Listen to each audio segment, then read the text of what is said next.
Good morning, ladies and gentlemen, and those of you who were here yesterday will know the routine. You stand up and you say congratulations to the person next to you for being here on time, and if there's no one next to you, say terribly sorry you're not here.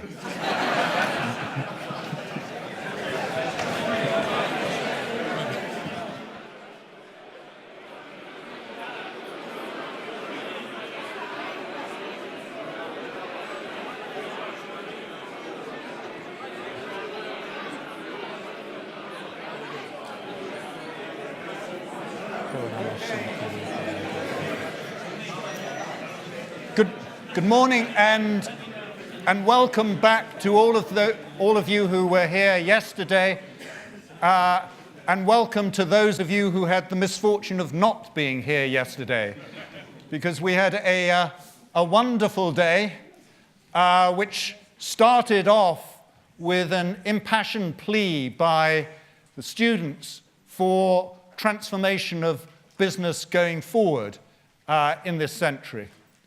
And we then heard from 10 inspirational companies about how, in practice, they're adopting responsible and mutual practices, and from Mars about what mutuality means to it and to the people in its businesses.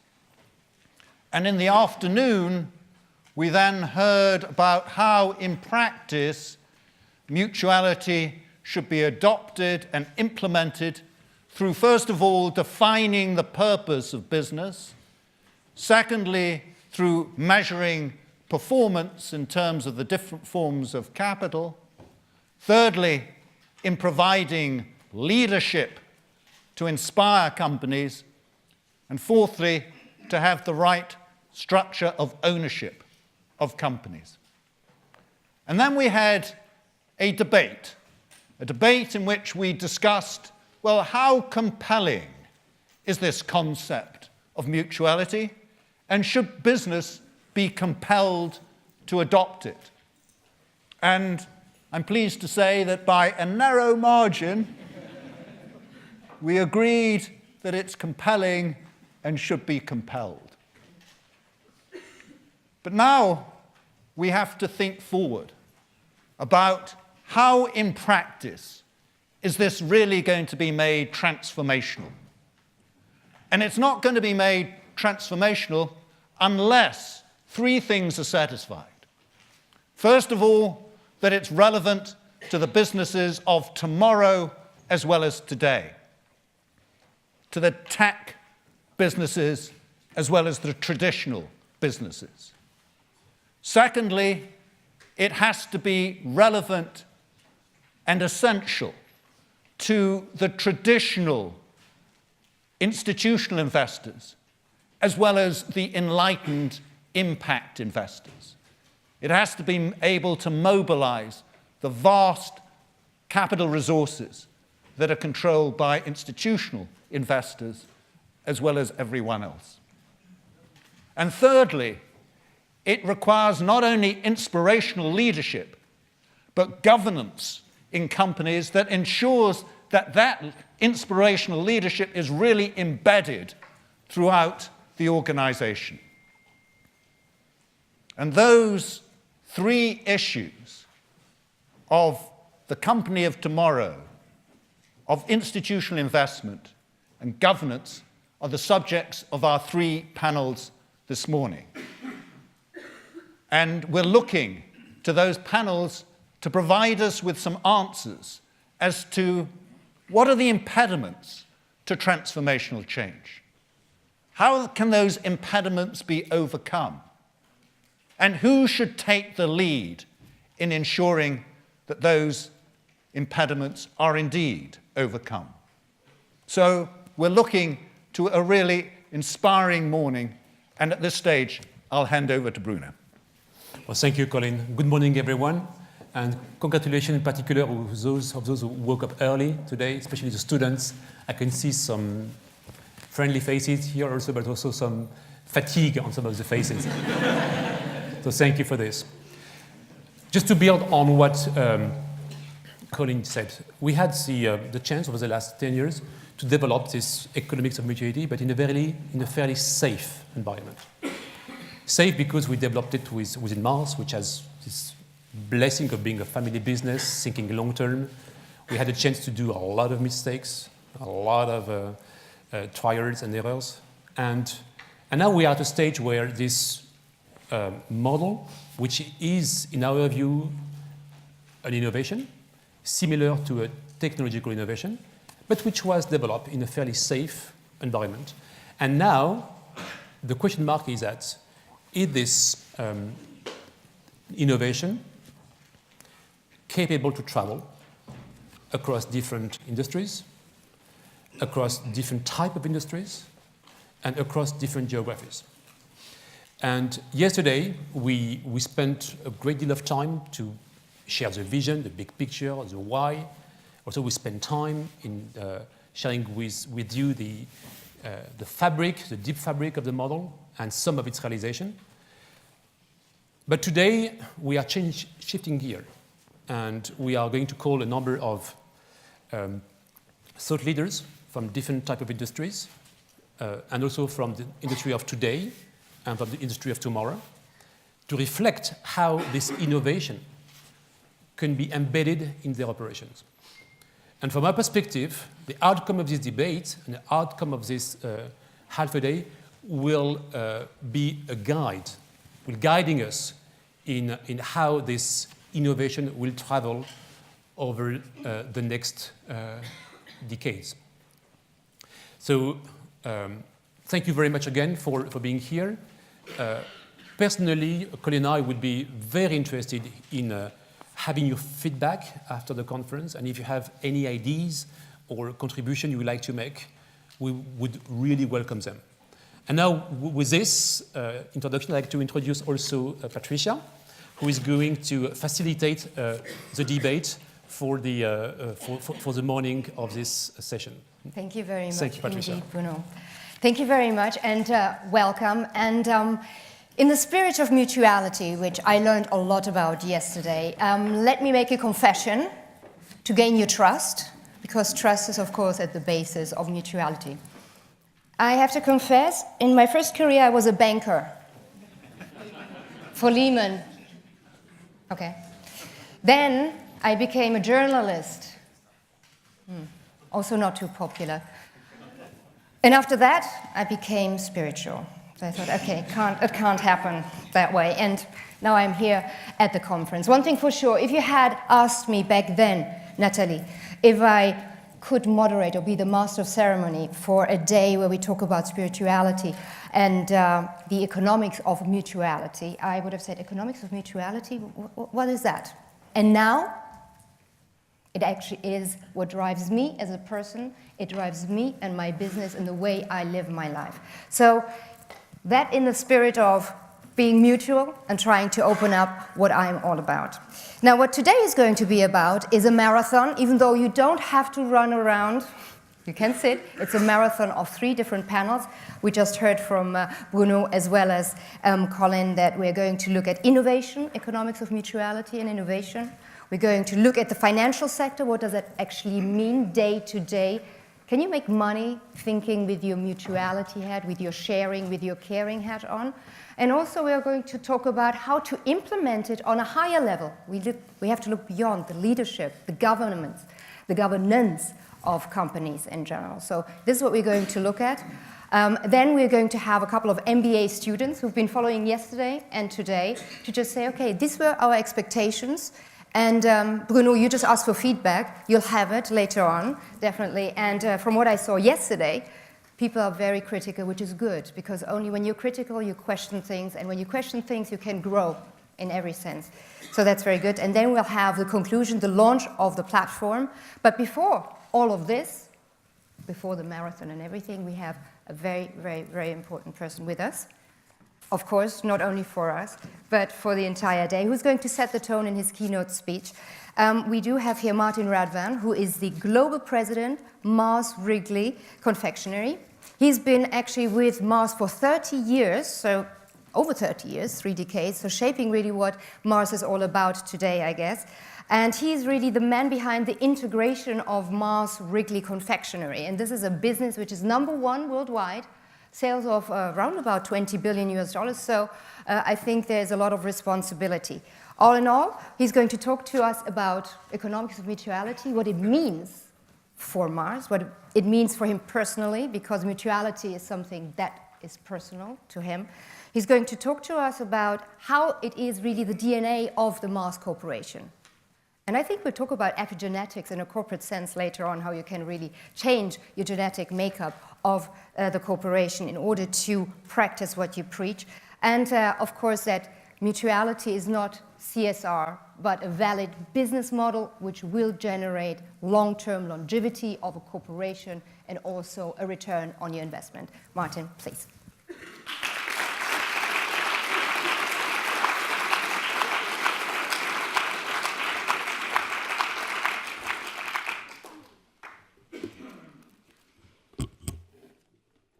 So, first of all, good morning, and thank you very much, Patricia, for that very kind introduction, and thank you for being with us today and sharing your journey and helping us to facilitate this discussion. So, as you heard, I joined Mars 31 years ago as a very junior associate, and genuinely, I had no idea what the journey of the next 3 decades would look like, and it has been a real learning journey. It's given me the chance to work all over the world and across our very diverse businesses. And as you heard, it's now given me the unique opportunity to merge our chocolate and our Wrigley businesses into the Mars Wrigley Confectionery segment. And I guess that's one of the great characteristics of Mars, the chance to have a lifelong career that's challenged me, provided me opportunity for development as a leader, and very importantly, as a person. And being here today, I guess, is just another example of one of those learning experiences for which I'm very grateful. So what I want to try and share with you in my brief time this morning is to talk a little bit about history again, the mutuality of Mars, but then some color on me, my personal journey, what mutuality meant for me, what we've learned, the mistakes we've made, and very importantly, why we're talking to you today. Very, very importantly. And I have to say, it's incredibly humbling to be here in this room with such educated, such successful, such passionate individuals, and particularly the 285 MBA students that signed up. That's incredible. And I have to be honest, just as Bruno said, when I was at school, I don't think you'd have seen me on a Saturday morning. Let alone would I have met my professor on a Saturday morning. So I'm very honored and humble that you chose to share your weekend morning with me, and we can talk about mutuality in society. So mutuality, where did the idea of mutuality come from at Mars? And over my 3+ decades, what have I experienced in making business mutual? And it is part of our DNA. It is one of our 5 principles, along with responsibility, quality, efficiency, and freedom. And these principles are things that we use to guide our business decisions every day. And where did it start from? It started 70 years ago in 1947. This is the very letter. This is the letter from Forrest Mars Sr., where he had articulated the company's objective, its sole objective, as promoting mutual benefits for Mars and its stakeholders through the manufacturing and the distribution of its products and services. And of course, today, those products and services have grown. They include Royal Canin, Pedigree, Snickers, M&M's, Extra, Skittles, many of the brands I hope you know. And he also talked about stakeholders.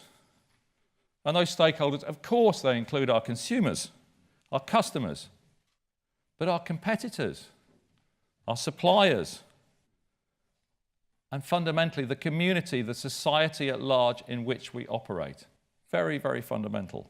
And that was our sole purpose.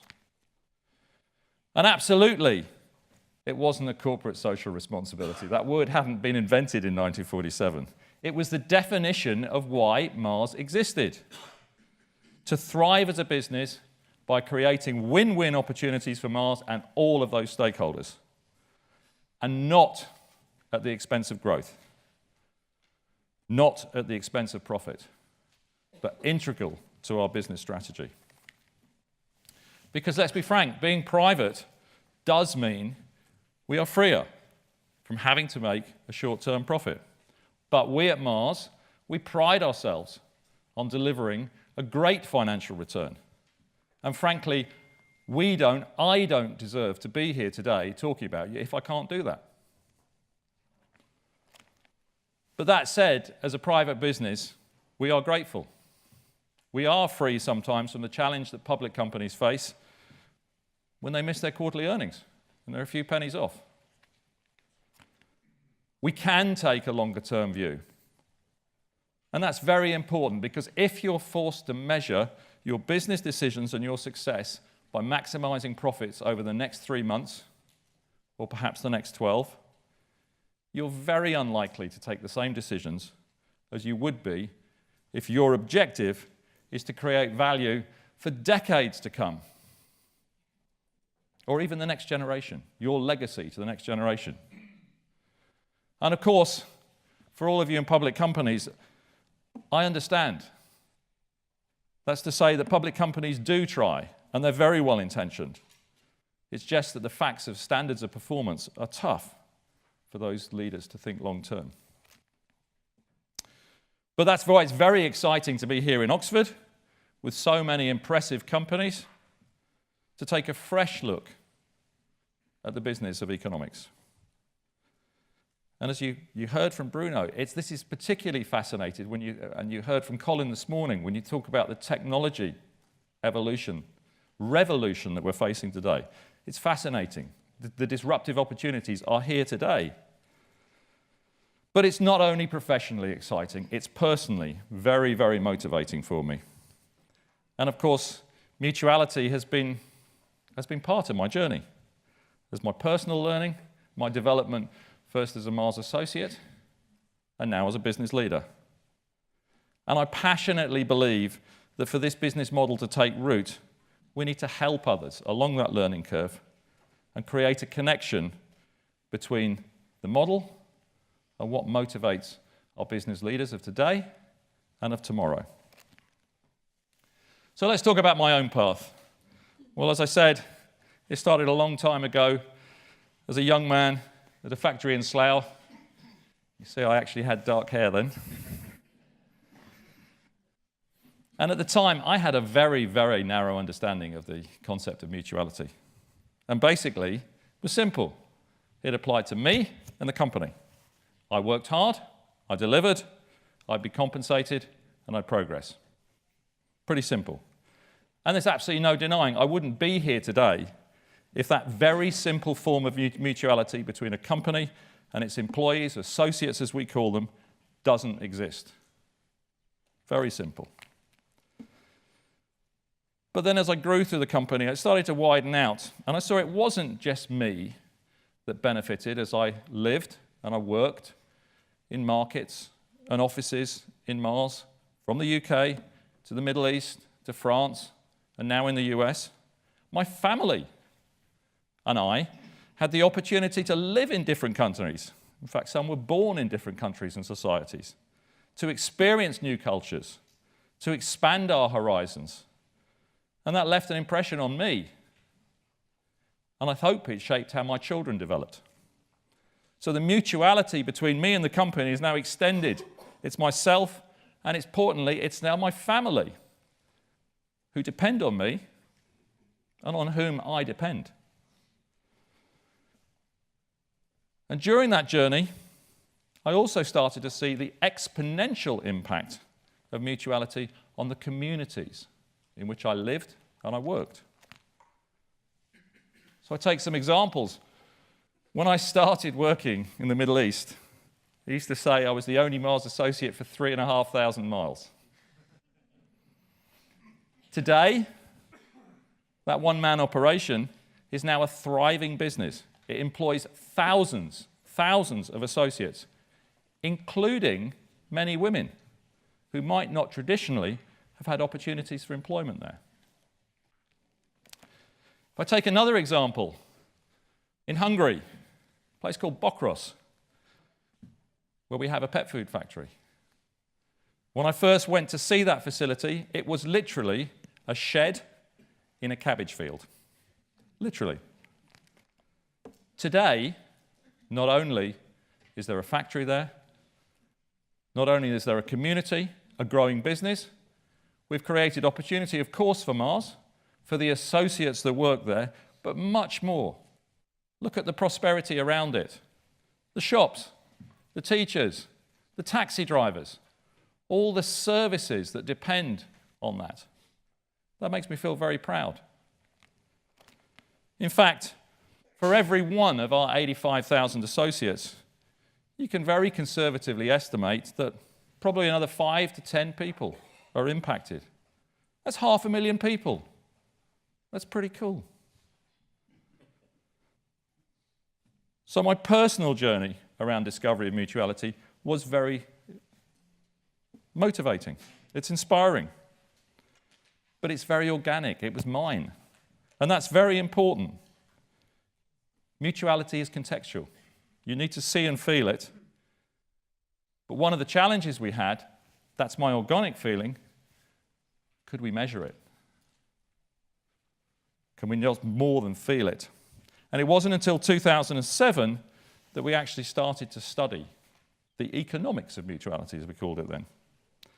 And I was pleased to be a part of this initiative with Bruno because I was managing the Catalyst organization. And the question, as you heard yesterday, was very simple. This one came from the owner of our business. What is the right level of profit? Pretty easy question. Very, very hard to answer. Very hard. So the first thing we did, went and did some research. We went and looked. And guess what? We found there's no statistical connection in history between profit and growth. High growth does not presage future profit. Low growth does not necessarily stimulate growth, low profit. There's only one connection that is crystal clear. No profit does indeed predict something. No business in the future.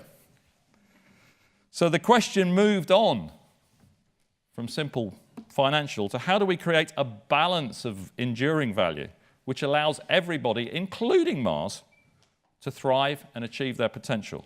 And this specifically led to investigations of value creation, and we started to embrace the role of sustainability. What is sustainability? Mutuality with our planet. Examining the role of our associates, engagement with our employees or our suppliers. What's that? Mutuality with people. So we started to investigate those areas. And as we researched and tried to answer these questions, we learned, number one, you have to keep your business imperatives, the business you're in, front and center. But we also developed some very simple guidelines. Number one, I repeat it, you cannot sustain a business without profit and growth. Sorry. You can't compromise your ability to compete. And this is important because in some cases, it's not just about you changing your practice. You have to get involved in the industry and change industry practices and try to level the playing field. Similar to that, you cannot do it alone. What's your part? And what's the role of some of your partners in business? Your suppliers, for example, ensuring the sustainability of their practice is just as important. And in order to gain traction, mutuality cannot be just a principle. As Loic was describing yesterday for Royal Canin, the challenge is it has to be articulated and clearly defined into a business practice. And the challenge is to codify that into a business model. And the model, of course, is not limited to sustainability. It needs to be applicable to the entire business, the distribution, the route to market. Are opportunities just the same as sustainable sourcing? And finally, you heard very clearly from Ian yesterday, you get what you inspect. Delivering and measuring metrics are very key to success in business. So in short, we look to create a greater value to society and our environment by doing so, and also, very importantly, deliver superior business returns. Superior business returns. A win-win for all stakeholders. So I moved around Mars, and we sponsored projects in coffee, in chewing gum, and now in chocolate. And you heard in some of the breakouts yesterday of our efforts, for example, the new route to market model in Kenya. It's a fantastic program. What I want to say to any of the business people here when you start it, trust me, there are many, many bumps on the road. Many. If I just tell you for Kenya, our very first attempt at setting up potential vendors, what did we do? We gave them bikes. What happened? We never saw them again. But we stuck at it. We learned, we tried, we persevered, we experimented. We made those uncommon collaborations with people. We found people who could help us through that. And we continue to experiment, to fall over, and to learn. And today we have some fantastic work in the field. And again, as you heard, in rural China, we now have the opportunity to add those learnings and bring in technology partners, and other manufacturers to expand our distribution into the unserved communities in China. And with that, grow our business and our learnings. In West Africa, we'll work with cocoa farmers to solve some of the most pressing cocoa problems, including farmer livelihoods, farmer yields, and for us, why us? Because we secure a quality raw material. There's a win-win. And again, all of these projects look different. And they are, because mutuality is contextual. Programs need to be designed based on stakeholders' needs and very fundamentally our capacity and our capability to make a difference. So you've heard we've made, and I've no doubt we'll continue to make our fair share of mistakes. And we'll experiment, but we're learning a lot.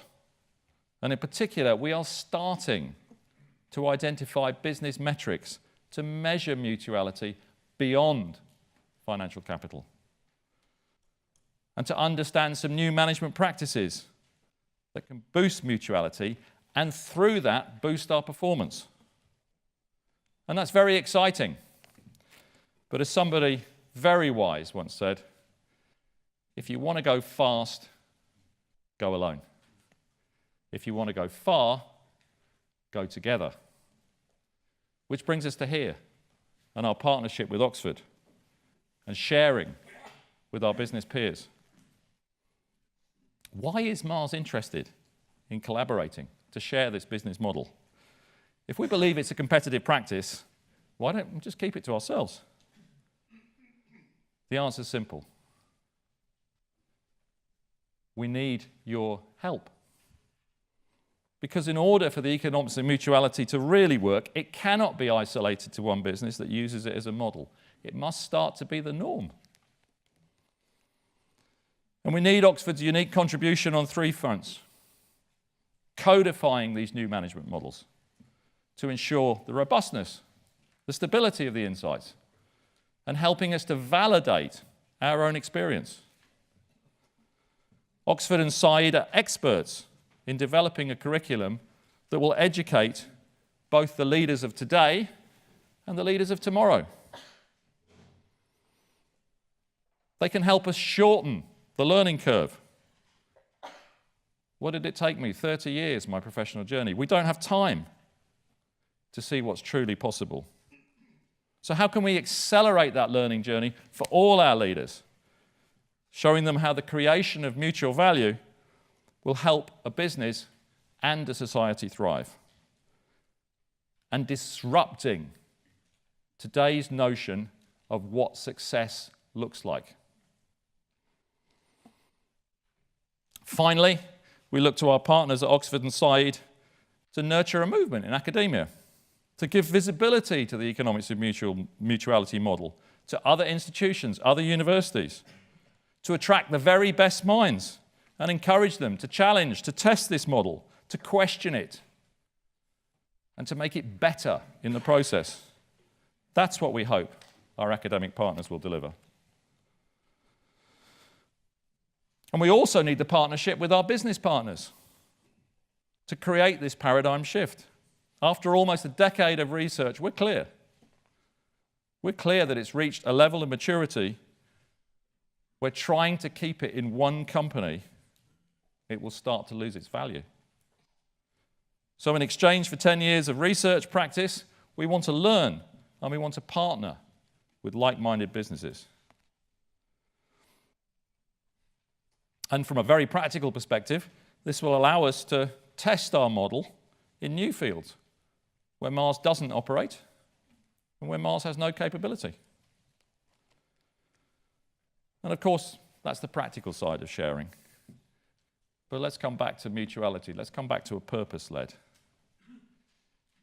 If the economics of mutuality is a superior way of doing business, and it does address pressing points in our society, well, guess what?